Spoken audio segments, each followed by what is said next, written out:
now we will do some examples on the properties of the systems. So example 1 is y of t is equal to x of t minus 2 plus x of 2 minus t. Fine.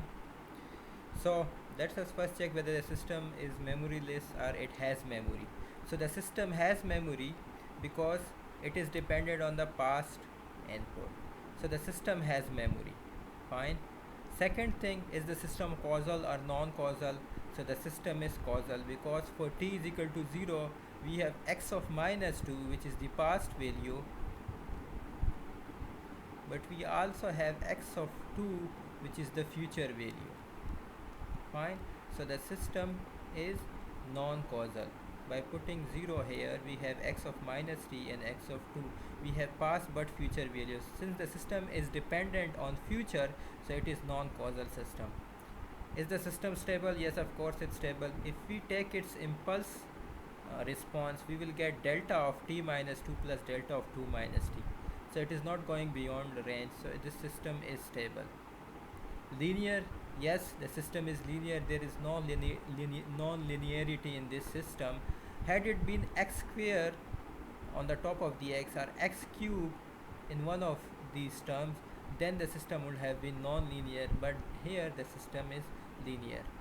Is it time variant and or time invariant? Well, we have to check. So how to check? First, we delay this input signal by t naught. So x of t minus 2 minus t naught plus x of 2 minus 2 minus t naught. Fine. Then at the output, what we do is we replace this t by t minus t naught. So this t is replaced by t minus t naught. Now these two terms, they are equal. Fine. These two terms are equal. But what about these two terms? When I put t minus t naught in place of this t, we get 2 minus into t minus t naught, which is 2 minus t plus t naught. So now we will have plus t naught, and there we have minus t naught. So these two equations are not equal. So the shift in input is not equal to the shift in output. So this is time variant system. Fine. So this is an example 1. In the second example, we have y of t is equal to cosine 3 of t x of t. Remember that whenever we put the value of t here, cosine of t will be some constant, some coefficient. So it means that it is like a coefficient. At a certain value of 3 of t, it will be like constant. Fine. At a certain value of t, it will be act as some constant or some coefficient. So for example, this is equal to, at some t, this is equal to 0.5 of x of t. So you should consider cosine 3 of t as a constant or as a coefficient. Fine. So first we check whether the system has memory or it is memoryless. The system is memoryless. There is no future value. This is a coefficient, and x of t, it's dependent on x of t in which there is no past value. It only depends on the present value. So the system is memoryless. Is the system causal? Yes, the system is causal because it only depends on the present value. And we also said that all memoryless systems are causal systems. Since it's memoryless, so it will be causal. Is the system linear? Of course it's linear. It can be treated as at certain t at 0.5 of x of t or some constant 0.7, 0.8, 0.3 or whatever. So this is a linear signal. Fine. Is the system stable?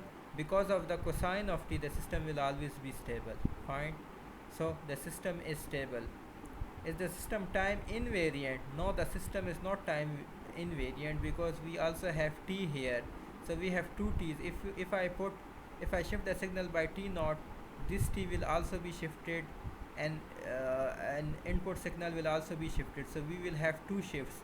That's why we said that the signal is time variant. Other example is y of t is equal to x of t divided by 3. Is the system memoryless? No, the system is not memoryless. The system has memory. For example, at t is equal to 3, I have output which is dependent on 1, which is the past value, which is the past input. So this system has memory.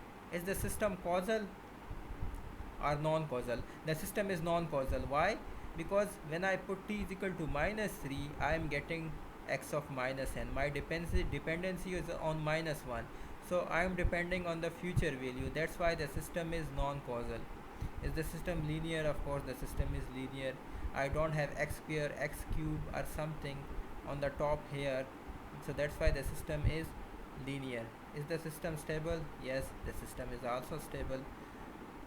The system is time variant. Why? Because if I delay the system by t naught, like here I have delayed it by t naught, and at output if I replace t by t minus t naught, we get this. Now this and this are not equal. This is t minus t naught whole divided by 3. This is t by 3 t divided by 3 minus t naught. So these two systems, so the shift in input is not equal to the shift in output. That's why we say that the system is time variant. Example number 4, x cube of t is very easy example. Since it's dependent on t only, it is memoryless. All memoryless systems are causal, so it is causal. Is it linear? No, it's not linear. We have x cube here. Whenever we have x square, x cube, something, the system is always non-linear. Is the system stable? Yes, the system is stable. If we give it a if we bound the input, the output will always be bounded. So the system is stable. Is the system time invariant? Yes, the system is time invariant. If I delay the input by t naught, output will also be delayed by t naught. So the system is time invariant. Example 5, 6 plus x of t. We have x of t only, no past dependency, so the system is memoryless, and all memoryless systems are causal, so the system is causal because it depends on the present value only. Fine. The system is non-linear. This is very important and might be confusing. So this system is non-linear. I will show in the other slide why this system is non-linear. Is the system stable? Of course, for bounded input we will always have bounded output. If the system is not increasing beyond limit, it's also time invariant because we only have x of t. So the delay in input is shift in input will be equal to the time shift in output. Now why is this system non-linear? Again, we said that for linearity we check homogeneity and additivity principle. So first we check additivity principle. So now y of t is equal to 6 plus x of t. Fine. So we have an input x1 of t, we have an input x1 of t. If the input is fitted to this system, the output will be 6 plus x1 of t. Fine. Let's name it as x. This is not y1 of t, this is x1 of t. Sorry. So the output will be x1 of t, and this is x2 of t. Why? Because if we put an input of x of t, we will get 6 plus x of t, which is the output, which is the y of t. So if we input x1 of t, we will get 6 plus x1 of t. Fine. If you input x2 of t, we will get 6 plus f2 of t. Now I told you that for additivity property we have two steps. In the first step, after obtaining output of two systems, we add them. So now these two are added. When these two are added, we have this equation as an output. So we have 12 plus x1 of t plus x2 of t as an output. So let us say this is our equation number 1. So what we did, we input x1 of t, we get 6 plus x1 of t. We input x2 of t, we get 6 plus x2 of t, which is the characteristics of this equation, because output is equal to 6 plus input, 6 plus input. So x1 of t was input, we get 6 plus input, which is x1 of t. X2 of 2, or when x2 of t was the input, we get 6 plus x2 of t. When we add it, we get 12 plus x1 of t plus x2 of t. Now in second step, what we do is that first we add x1 of t plus x2 of t. Fine. In additivity property. So x1 of t, which is one input, x2 of t, which is another input, both are added. Then this is fed to this system. So now this is my output, and it's fed to the system y is equal to 6 plus input. Fine. So now y will be equal to 6 plus input. So this is my equation number 2. As you can have a look, equation number 1 and equation number 2 are not equal.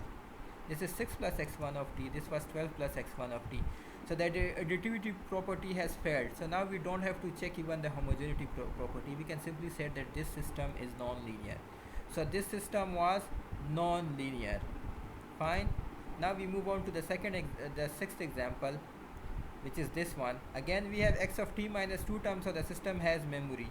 Is the system causal or non-causal? The system is causal because it depends on the present value and the past value. Does not depend on the future value. Is the system stable? Of course, the system is stable. It does not go beyond bound.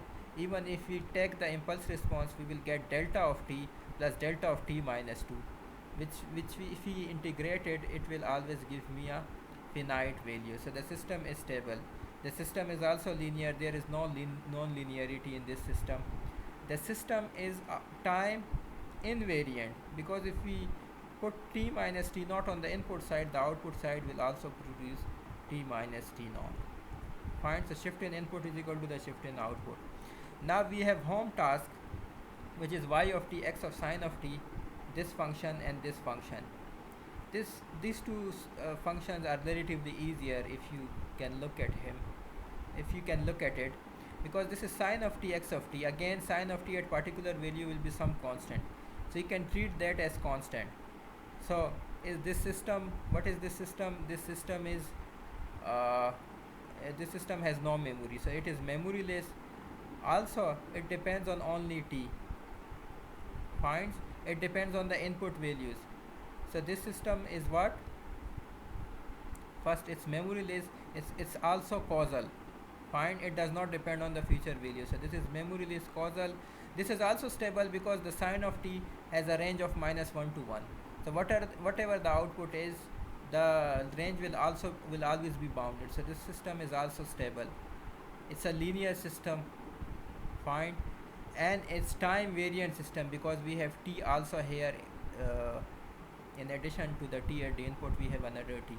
And this system also, these two systems are widely similar in nature. This is a bit difficult. Try to think on it, and this is your home task. Thank you.